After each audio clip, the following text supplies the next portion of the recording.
అందరికీ నమస్కారం. ఈ వీడియోలో మనం సైకాలజీ ఆఫ్ మనీ అనే బుక్లో రాసిన ఇంకొక పాయింట్ చూద్దాం.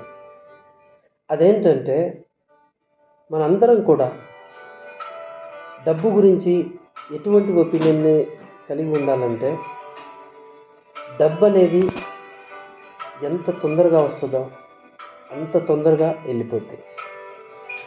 నెక్స్ట్ పాయింట్, డబ్బు ఇప్పుడు మన అదృష్టం బాగుంది కాబట్టి ఈరోజు మన చేతిలో ఒక 4 పైసలు ఉన్నాయి, 4 పైసలు సంపాదించుకోగలిగినాం. మేబీ ప్రతిరోజు ఇలా ఉండకపోవచ్చు. అందుకనే అది కూడా గుర్తుపెట్టుకోవాలి. చాలామంది చెప్పేది ఏంటంటే డబ్బు సంపాదించాలంటే రిస్క్ చేయాలని. బట్ కానీ risk should be calculated risk, not always very big risk. Risk అనేది క్యాపిటల్ మొత్తం ఊడ్చుకొని పోయి అప్పులోకి పోయేంత రిస్క్ అనేది చేయాల్సిన అవసరం లేదనేది రచయిత.